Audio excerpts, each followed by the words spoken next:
Hamming code जो है वो क्या चीज़ है। हेमिंग कोड एक्चुअली हेमिंग ने बनाया था और इसलिए इसको हेमिंग कोड कहते हैं और it is used to detect error, detect and correct error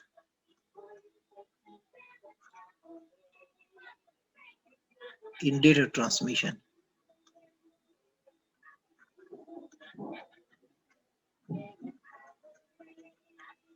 अभी ये एक्चुअली क्या काम करता है कि इसमें दो तरह चीजें होती है कि आपके पास अगर कोई डेटा है तो दूसरी तरफ जब डेटा जाता है, फॉर एग्जांपल डेटा है कोई 101, अब ये क्या करता है कि इसके साथ कुछ कोड अटैच करता है, ठीक है, और वो कोड जो है जब दूसरी तरफ जाता है तो वहां पर जो एक्चुअल डेटा है उसके साथ जो कोड है उसको दोबारा चेक किया जाता है।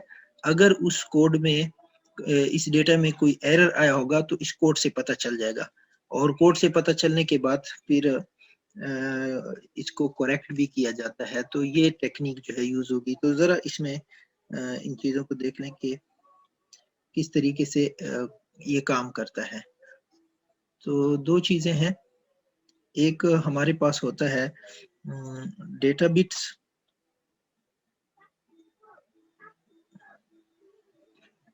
और एक होता है हमारे पास पैरिटी बिट भी इसको बोलते हैं और करेक्शन बिट भी को बोलते हैं। इसको करेक्शन बिट भी बोलते हैं। अब डेटा बिट जो है वो एक्चुअली करता क्या है, पैरिटी बिट पहले समझ ले। इसको हम पी से डिनोट करते हैं नॉर्मल, यानी P1 P2 वगैरह से, और इसको हम डी से डिनोट करते हैं। अब यहाँ पर देखें कि सबसे पहले जो इसमें हम कोई चीज देखते हैं वो है इसकी पोजीशन।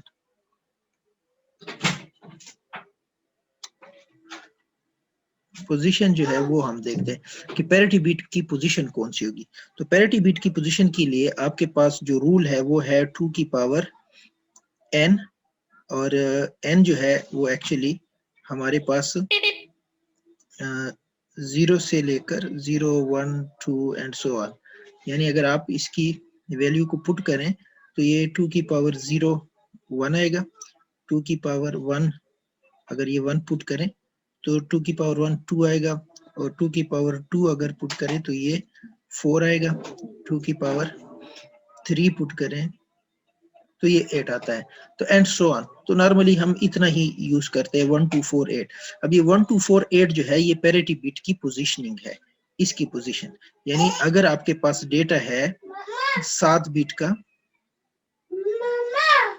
तो इस डेटा में आपके पास जो पोजीशन होगी ये 1 2 3 4 5 6 7, ये 7 डेटा है।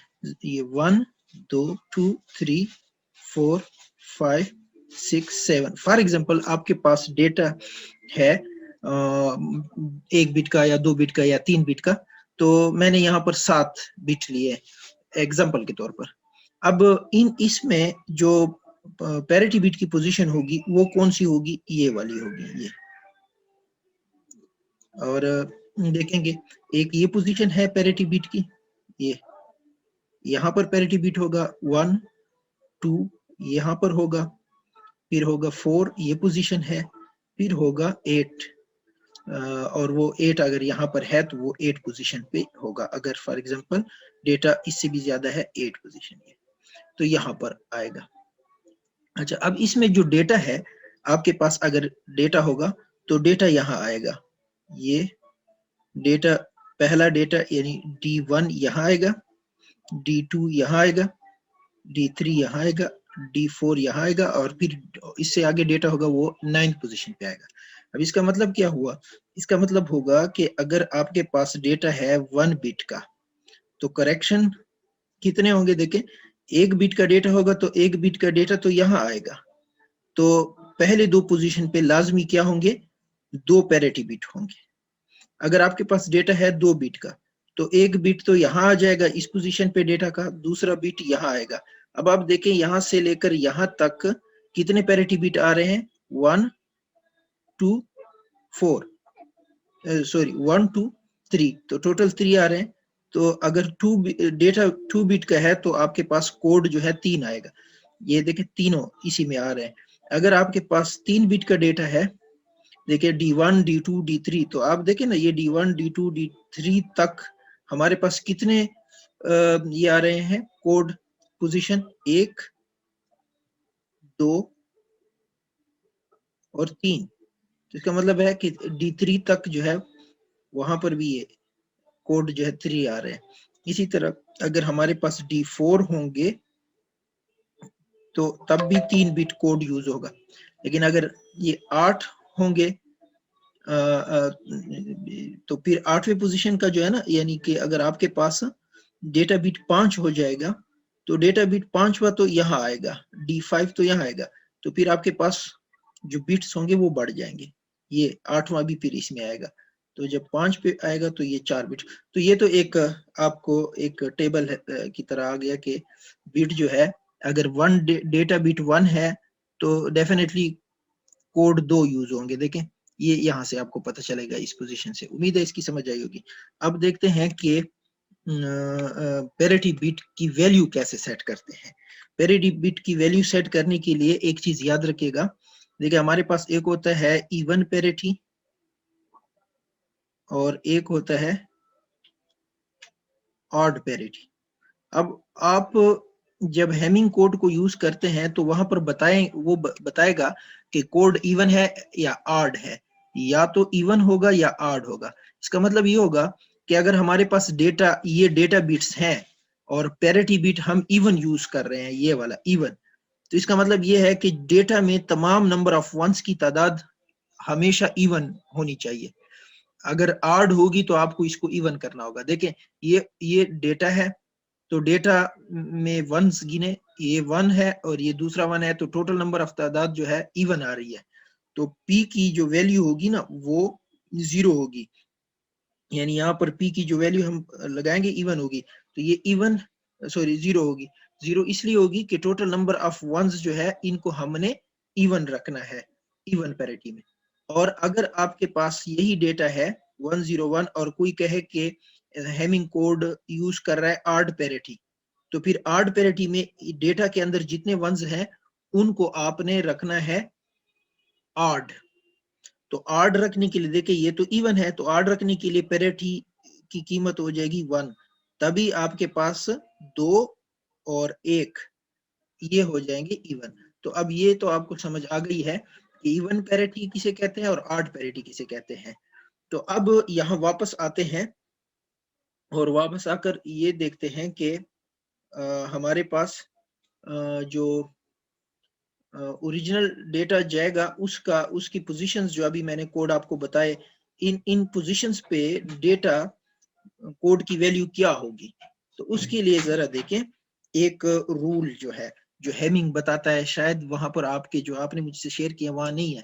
देखें ये आपके पास पोजीशन बन रही है, इसको देखें, ये पहले बिट की पोजीशन, पहले पी की पोजीशन बन रही है यानी P1, ये जो पोजीशन बन रही थी ये P2 की बन रही है यानी पैरिटी बिट 2, और ये जो बन रही है ये पैरिटी बिट 3 बन रही है। तो इनकी वैल्यू बनानी है, कैसे बनेगी? इनकी वैल्यू जो है वो इन डेटा बिट्स पे डिपेंड करता है। ये जो डेटा बिट है ये इन पे डिपेंड करता है। तो अब जरा देखें कि किस तरीके से डिपेंड करता है। P1 जो है ये रूल है, जो हेमिंग कोड का रूल है, ये उस टेबल को बनाने में आपको इसी रूल को फॉलो करना पड़ेगा। P1 जो है इसकी ये जो डिपेंड करता है किन किन बिट्स पे डिपेंड करता है, ये डिपेंड करता है डी यानी तीसरे पोजीशन पे डिपेंड करता है। मैं इसको ये तीसरे पोजीशन पे डिपेंड करता है। तीसरा पोजीशन इसमें कौन सा है? ये वाला, ये जिसको मैंने नीला किया हुआ है ये वाला। इस इधर जो वैल्यू होगी उस पर डिपेंड कर रहा है। फिर डिपेंड करता है ये 5 पे, और फिर डिपेंड करता है ये 7 पे। P2 जो है वो डिपेंड करेगा 3 पे, 6 पे और 7 पे। और P3 जो है वो डिपेंड करता है 5 6 7। मैं इसको एक दफा कंफर्म कर लेता हूँ। 3 5 7 3 6 7। ठीक ठीक है।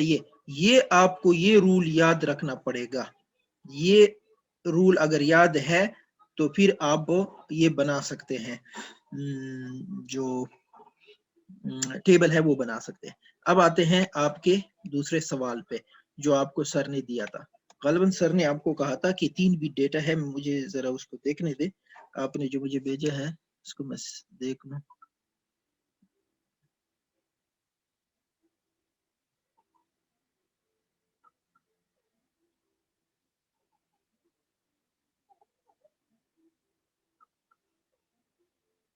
ठीक है, सर ने ये कहा है कि आपका डेटा है ओरिजिनल, ये सेंडर है और ये रिसीवर है। और सर ने आपको ये कहा कि डेटा सेंड करे वन, ये डेटा जो सेंड करना है वो 111। ठीक है। अब वो कहता है कि जब रिसीवर के पास जाएगा तो वहां पर एरर आ गया है और डेटा बन गया 1011। तो इसको डिटेक्ट भी करें और इसको आप ये भी करें, करेक्ट भी करें। तो अब देखें डेटा है 3, तो आप वही वाला लाइन लगा लें के पोजीशन क्या बनेगी। देखें ये लाइन आपने लगा ली। अब देखें जब आपके पास ऐसी अपनी तरफ से पोजीशन बना दे, ये 1 2 3 4 5, 1 2 3 4 5 6 7, 7 बना दें या 8 बना दें, ये अपनी तरफ से नॉर्मली 7 तक आप बना, ये 7 बना दिया। ये पोजीशन 1 है, ये 2 है, ये 3 है, ये 4 है, ये 5 है, ये 6 है, ये 7, ये वही टेबल बन रही है। अच्छा, अब यहाँ पर जो है आप को मैंने बताया था कि पैरिटी बीट जो है उसकी पोजीशन कौन सी आ रही है, 1 2। वो जो पिछले अभी थोड़ी देर पहले मैंने आपको बताया था, पैरिटी बीट की पोजीशन एक ये आ रही है, एक ये आ रही है पैरिटी, ये P1 आ रहा है, ये P2 आ रहा है, और ये 1 2 4 ये P3 आ रहा है। ये पैरिटी हमारे पास आ रही है। अब ये जो है यहाँ पर डेट आएगा, ये यहाँ पर डेट आएगा D, और ये यहाँ पर डेट आएगा, ये देखिए डेटा। अब यहाँ देखे तो डेटा आपके पास 3 है, 1 1 1। तो 1 तो यहाँ आ जाएगा, दूसरा 1 यहाँ आ जाएगा और तीसरा 1 यहाँ आ जाएगा। ये 7वां चूंकि नहीं है तो 7वें की लिखने की जरूरत नहीं है, अगर आप लिखते हैं तो ये 0 लिखेंगे। अच्छा, अब ये पैरिटी बिट की पोजीशन यहाँ पर बनानी, ये पोजीशन तो हमें पता है, अब वैल्यू देखनी है कि P1 किसके बराबर होगा और P2 किसके बराबर होगा और P3 किसके बराबर होगा। अब यहाँ पर जो है आपको सर ने आर्ड पैरिटी बिट यूज की है, आपको बताया है या नहीं बताया, लेकिन ये बताना पड़ेगा उनको। यहाँ पर आर्ड यूज किया है, आर्ड पैरिटी। अब आर्ड पैरिटी में ये होगा कि टोटल नंबर ऑफ बिट्स जो है वो आर्ड होने चाहिए। अगर आर्ड नहीं होंगे तो आर्ड बनाने के लिए इस p की वैल्यू को चेंज करेंगे। तो देखिए यहाँ पर टोटल नंबर ऑफ बिट्स क्या है, 1 2 सॉरी 1 1 1, तो ये आर्ड है। अब देखिए P1 किस पे डिपेंड कर रहा था, यहाँ पर इस टेबल में आपको नजर आ रहा है P1 किस पे डिपेंड कर रहा है, 3 पोजीशन पे, 5 पोजीशन पे, 7 पोजीशन पे। अब देखिए 3 पोजीशन ये है, तीसरा पोजीशन ये है, और 5वां पोजीशन ये है, और 7वां पोजीशन ये है। तो अब 7वें पे तो कुछ नहीं है तो वो 0 कंसीडर होगा, चाहे कुछ हो या ना हो, आपने 0 कंसीडर करना है। तो अब देखें कि P1 की वैल्यू जो है वो जिन जिन पोजीशन पे डिपेंड कर रहा है उनकी वैल्यू क्या है। ये यहाँ पर तो 0 आ रहा है जो कि कुछ है नहीं, लेकिन यहाँ पर 0 होगा जब कुछ नहीं होगा। यहाँ पर 1 है और यहाँ पर 1 है। अब सर ने आपको जो पढ़ाया है वो वहां पर उसकी वैल्यू उन्होंने डायरेक्ट ली है, मुझे देखने देख के वो कौन सी यूज कर रहा है। C1 को 0 रखा है, 0 ठीक है, वो आर वो इवन पैरिटी ले रहा है, इवन पैरिटी। अच्छा, अब देखें इवन पैरिटी को सर ने यूज किया है, आर्ड यूज नहीं किया, इवन। ठीक है, अब इवन का मतलब ये है कि ये जिन जिन पोजीशन पे डिपेंड कर रहा है, इन पोजीशन पे ये डिपेंड कर रहा है, तो इसमें डेटा की के टोटल नंबर ऑफ बिट्स जो है वो इवन है। तो इवन अगर होंगे तो फिर 0 लगाएंगे, क्योंकि 1 लगाएंगे तो फिर तो हमारे पास इसकी तादाद आड हो जाएगी, तो लिहाजा P1 की वैल्यू 0 होगी। तो यहाँ पर आप P1 की जो वैल्यू लिखेंगे वो 0 लिख देंगे। अब देखें P2 की क्या वैल्यू आएगी। तो P2 आप देखें, P2 जो है वो डिपेंड कर रहा है 3 पोजीशन पे, 6 पे और 7 पे। तो 3 पोजीशन ये है, 6 पोजीशन ये है और 7वां पोजीशन ये है। इनकी वैल्यू क्या है, 0 है, 1 है और 1 है। तो अब दोबारा देखें, इससे जो कोड बन रहा है, ये नंबर ऑफ वंस जो है इवन आ रहे हैं, तो सर ने इवन पोजीशन, इवन पैरिटी को यूज किया है, तो इसका मतलब है P की वैल्यू 0 रहेगी। 0 इसलिए रहेगी कि अगर आपने P की वैल्यू, टोटल वैल्यू जो है वो इवन रखनी है, तो ऑलरेडी इवन है तो P की वैल्यू भी 0 रखेंगे, क्योंकि अगर 1 करेंगे तो आड में चला जाएगा। तो देखिए P2 की वैल्यू हमारे पास आ गई 0। अब हम P3 की वैल्यू कैलकुलेट करेंगे। तो P3 की वैल्यू जो है वो हम कैलकुलेट करेंगे किस तरीके से, यूं। ये देखिए P3 डिपेंड कर रहा है, यहाँ पर आप देखें 5 पे, 6 पे और 7 पे। तो 5 ये है, 6 ये है और 7 ये है। तो इधर भी देखें 0 1 1, तो इसका मतलब है इसकी भी वैल्यू 0 आनी चाहिए। तो ये आपके पास एंट्री हो गई है। तो जो आपको सर ने लिखवाया है वो पहली लाइन तो ये हो गई, और ये जो है हमारे पास वो डेटा है जो सेंड करेगा सेंडर। तो ये सेंडर जो है वो उसने सेंड किया ये डेटा। अब रिसीवर जो रिसीव करेगा वो क्या डेटा रिसीव करेगा, ठीक है। अब देखिए रिसीवर ने रिसीव किया यूं,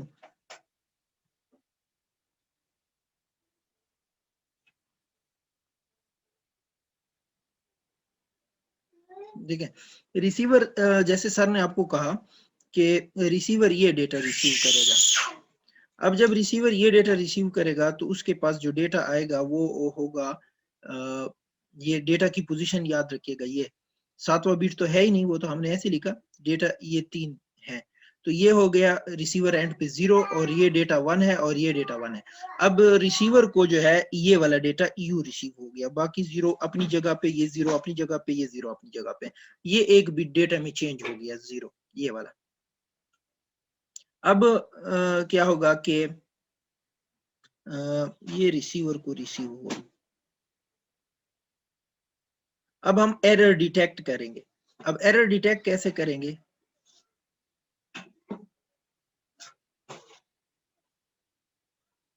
डिटेक्ट या चेकिंग, जो भी आप इसको नाम दें। तो चेकिंग यू होगी फिर उसी तरीके से। देखें चेकिंग के लिए देखें 1,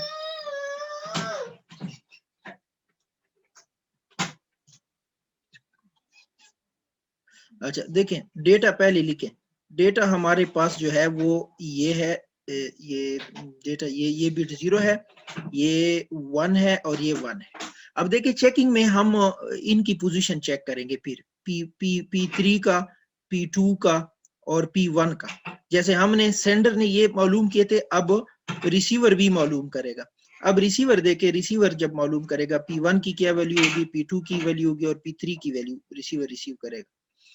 अब रिसीवर को चूंकि ये बताया गया था कि इवन पैरिटी बिट है, तो ये भी इसी तरह चेक करेगा। तो P1 किस पे डिपेंड करता है, देखिए 3 5 7 पे। तो 3 ये है, 5 ये है और 7 जो है वो ये है। यहाँ पर कुछ नहीं है तो 0 कंसीडर होगा, क्योंकि आपके पास डेटा जो सर ने दिया है वो 6 तक आ रहा है, तो ये पोजीशन 0 कंसीडर होगी ये।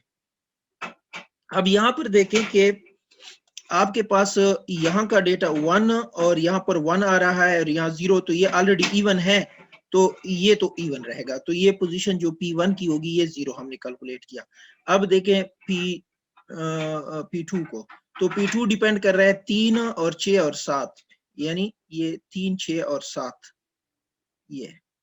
तो यहाँ पर डेटा 0 है। अब देखिए इसमें वंस जो है कितने आ रहे हैं, ये 1 जो आ रहे थे इसमें, ये आ रहे थे 1, तो एक जो है इवन करने के लिए हमें यहाँ पर 1 लगाना पड़ेगा, तभी ये इवन होंगे ना ये, देखिए। तो इसलिए यहाँ पर इसकी कीमत 1 हो जाएगी। तो इसने जब कैलकुलेट किया तो इसकी वैल्यू यहाँ पर आई 1। इसी तरह आप चेक करें P3 के लिए। तो P3 जो है वो जब कैलकुलेट होगा तो P3 डिपेंड कर रहा है 5, 6, 7 पे। तो 5 ये है, 6 ये है और 7 ये है। तो अब देखिए 0, 0, 1, तो अब ये फिर आड आ रहा है, तो इसको इवन बनाने के लिए यहाँ इसकी वैल्यू 1 होनी चाहिए। तो हमने P3 की वैल्यू भी कैलकुलेट की और वो 1 आई। अब देखिए ये हमारे पास जो पैरिटी आए ये 0, ये हमारे पास 1 और ये हमारे पास 0। अब देखें जो पहले पैरिटी था ये, सॉरी, ये सेंडर ने कैलकुलेट किए थे और ये रिसीवर ने कैलकुलेट किए। अब रिसीवर को पता चला कि ये तो बराबर मैच नहीं हो रहे, आपस में मैच नहीं हो रहे। तो जब मैच नहीं हो रहे तो उसको पता चल गया कि एरर है। अब एरर किस बिट में है ये इसने कैलकुलेट करना है। अब देखें कौन से बिट चेंज हुए हैं, पैरिटी 2 चेंज हुआ है और पैरिटी 3 चेंज हुआ है। तो पैरिटी 2 आपके पास कौन सा है, ये, और पैरिटी 3 कौन सा है, ये। इन दोनों में चेंज आया है। तो इन दोनों की पोजीशन को जमा कर दो। इसकी पोजीशन की वैल्यू है 4 और इसकी पोजीशन की वैल्यू है 2। ये कितना बन जाएगा, 6। तो 6 पोजीशन कहां पर आ रहा है, ये। तो अब 6 वाली पोजीशन का आप क्या ले लेंगे, कॉम्प्लीमेंट ले लेंगे। तो जब आप 6 पोजीशन यानी इस पोजीशन का कॉम्प्लीमेंट लेंगे तो ये 1 हो जाएगा। तो अब देखिए एरर करेक्शन। तो अब एरर जो करेक्ट होगा डेटा वो यूं होगा,